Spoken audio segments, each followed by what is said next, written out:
title of this novel is Deadly Declarations. And as you know, he is the author and the narrator for our performance today, Landis Wade. This is the story about an unlikely threesome of retirees that try to solve two mysteries. Why was a manuscript about a historical, controversial event in colonial history missing when they found the body of a 96-year-old resident? And why did he leave his $50 million fortune to the most despised resident at the county? Might these three retirees solve a mystery that historians haven't solved in 250 years? That is, if they don't die trying. All right, here we go. All right.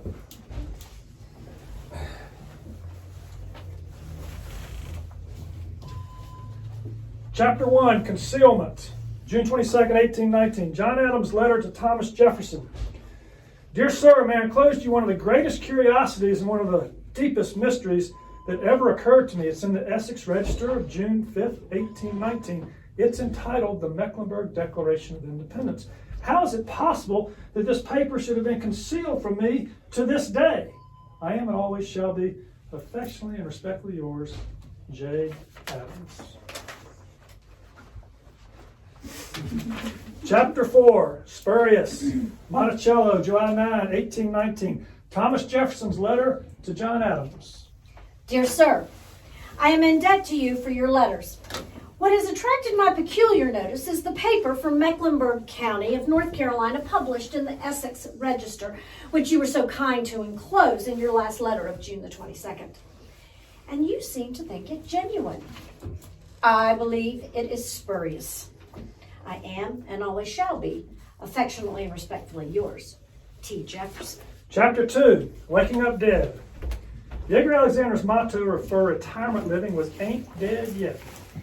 But when he heard a siren and saw an ambulance, lights flashing, heading for one of the residential buildings at the Independence Retirement Community, he said aloud, "Waking up dead is rarely a good thing." The red and white swirling lights came into view as he finished his pre-dawn walk. This was not the first time he'd seen this vehicle. Look at Indy. He was sure it wouldn't be the last. Yeager's best friend, Matthew Collins, the professor, was taking him on a road trip in a few hours that had something to do with the Mecklenburg Declaration of Independence. The 96-year-old Collins was known to everyone as the professor because of his love of history. But the professor did not believe in the Mecklenburg Declaration of Independence. But he promised Yeager a surprise on their outing, one he said Yeager would like. What Yeager didn't like was the ambulance parked in front of the professor's building. Yes, sir. Wait a minute. We're here. Here. Yeah, he's dead. Yeah, we're going up to collect the body now. Yeah, I'll radio Bob and let him know I'm on my way.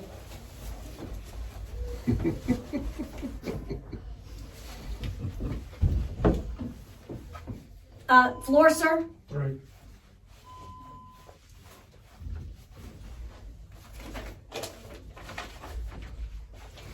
Yeah, Bob, I'm headed down the hallway right now.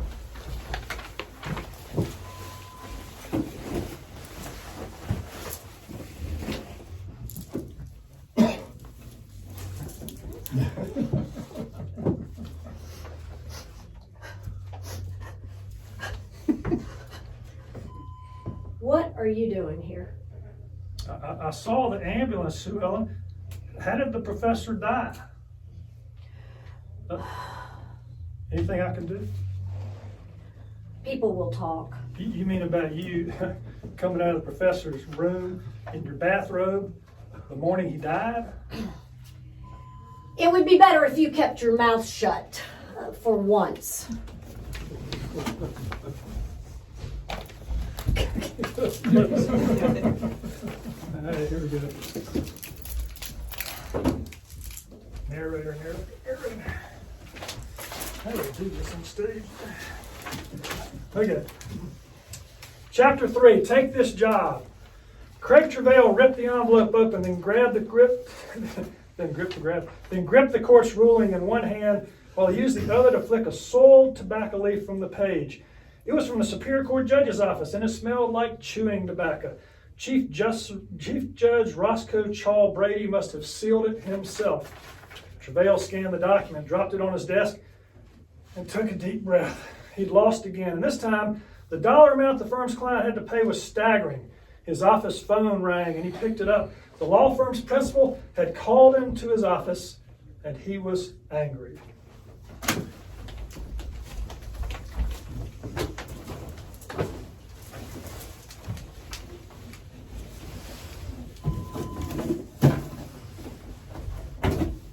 Hello, Mr. Travail. I'm Peaches. I'm the activities director here at the Indy.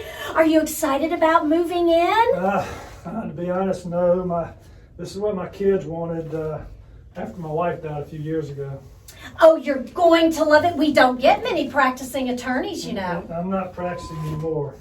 It's okay. I have a friend who says that if lawyers don't retire by age 65, it's kind of like the Hotel California. They can check out, but they can never leave. Is that so? Yes. Now, let's see. Let me tell you about some of our upcoming events so you can jump in right away. All right, so there's stretching class on Monday, and then line dancing on Tuesday, a bus ride uptown.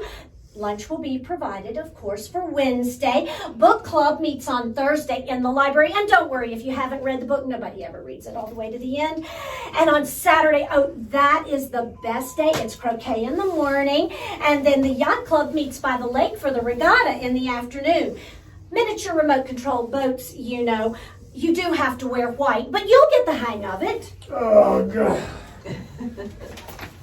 Chapter 5, Shooting Fish. Craig Travail felt no connection to the Independence Retirement Committee. He knew he should give it more than 5 hours, but the move unplugged him from the city, from his friends, from life as he knew it.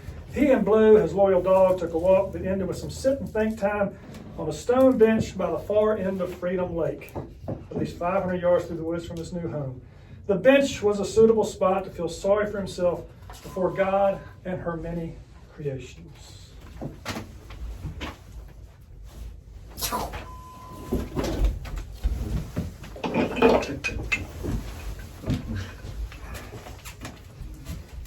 Hey there! My name's Chuck Yeager Alexander. I go by Yeager. What do you think of these fish I just shot with my rifle? My name's Craig Travail, and my dog there, Blue, who's trying to get your fish. He's going to eat them if you're not careful. Oh, I'm happy to share. There you go, boy. You're the lawyer, right? What? Oh, Peaches told me. Did she give out my address too? Didn't have to. The women knew it was Cottage 24 before you'd even finished unpacking. Did you know that women outnumber men in retirement communities 5-1? I think you better check your stash of Viagra, Craig Travail. Come on, Blue. Let's go. Hold on. We need a lawyer. As you can see, I'm retired. Look, my best friend, the professor, just died, and when I searched his place this morning, I found a one-page handwritten will. He cut out Lori, his granddaughter, and his only surviving relative. And worse than that, he left his fortune to Sue Ellen Parker. We despise her. I can't get involved. I heard she hired your former law firm to represent her. Since you don't work there anymore, you don't have a conflict of interest. You can take the case for Lori. Why would I want to do that? Because the professor was killed. And while I was searching his place, I figured out that the manuscript he'd been working on about the McDeck story was missing.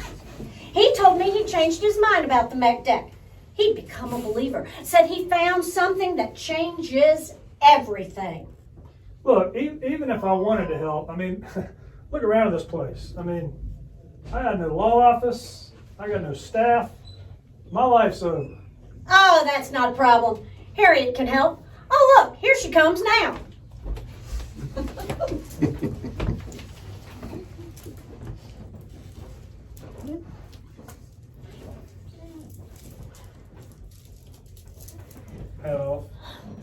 I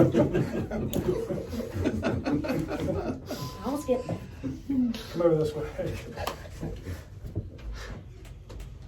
Hi, I'm Harriet Keaton. Yeah. I think you just met Yeager. Yeah, are all the residents here like him? Well, now let me see. There's NASCAR Nellie. She drives too fast and runs over people in her wheelchair. And then there's the Godfather. He thinks he's in witness protection. Oh, and then there's Tommy Doolittle. His name says it all. No, everyone's pretty different. I see. Yeager says you're going to help with Lori's trial to fight Sue Ellen over the professor's will. I said no such thing. I told him I didn't have a staff. I didn't have a place. I mean, look, I'm out. I'm out of the law. I can help you with that. I ran a business with my husband for years. Lawyering can't be that hard. But if I help you, you have to promise to help me tonight with Sue Ellen. With what? She's trying to get the HOA to outlaw my bird feeders. She thinks they're to blame for the birds crapping on her porch. As if the birds wouldn't search out her porch to crap on anyway. See you at the meeting. 1 hour. All right.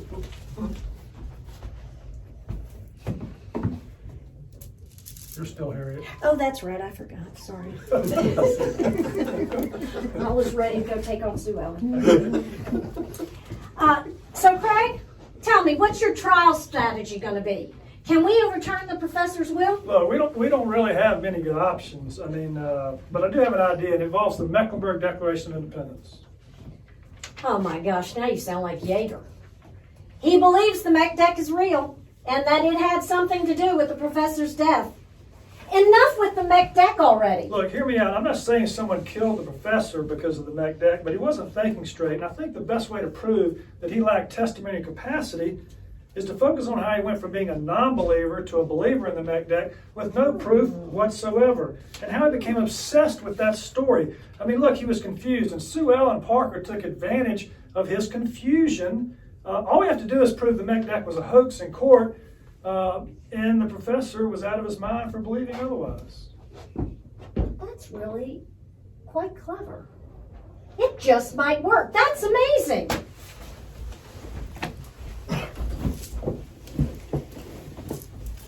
This is what a professor might wear to court if he was a Davidson graduate, his Davidson letter jacket.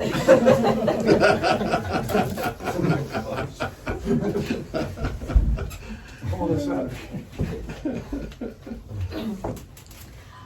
Good morning, Dr. Parton. My name is Crystal Marks. I'm one of Sue Ellen Parker's attorneys. In response to Mr. Travail's questions, you told this jury that in your professional opinion, the MacDec did not exist.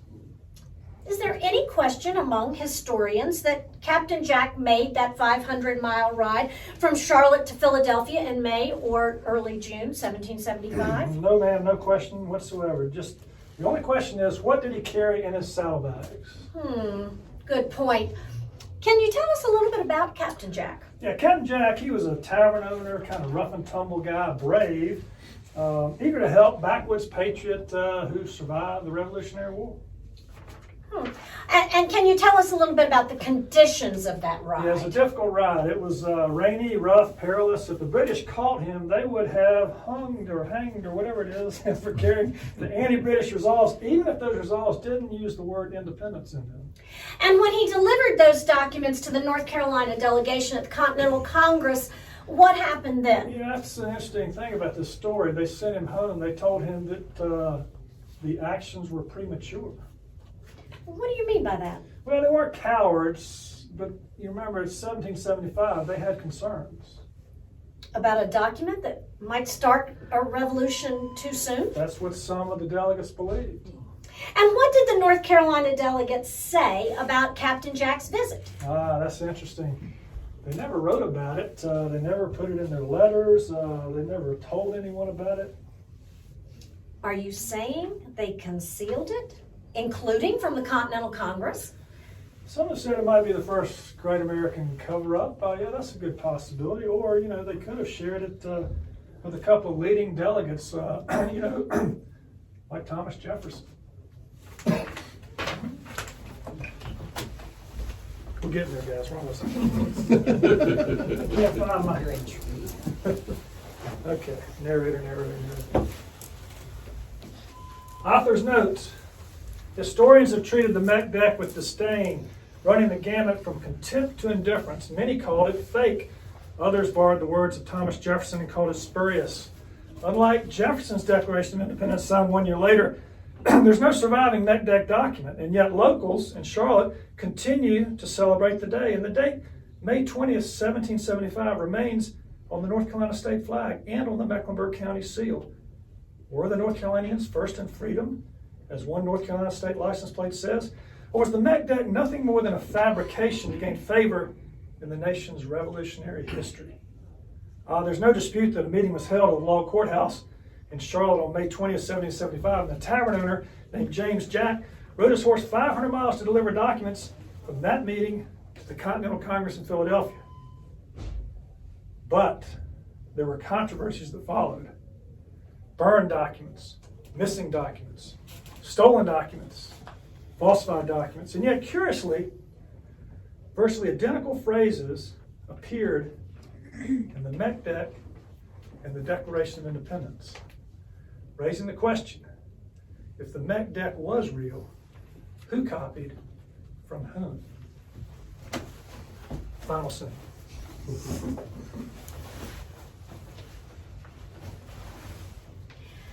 Craig, I may not be a lawyer, but I can tell this trial's not going well. And I'm really kind of worried. We might not win. And after those thugs tried to hurt Yeager today while we were in court, I think the Mech Deck's getting kind of dangerous. Harriet, are you saying that we should drop all this, drop the lawsuit, drop the investigation into the professor's death? Craig, you know me better than that by now. I'm just saying we need to be careful. I don't want to see anyone else get hurt. You know, I think it's also too late to turn back. Yeager might be right. Maybe the Mech Deck did have something to do with the professor's death. Maybe the reason things are heating up is because someone doesn't want us to learn the truth about the Mech Deck. You know, maybe, just maybe, we're about to solve a mystery that historians haven't been able to solve in 250 years. So,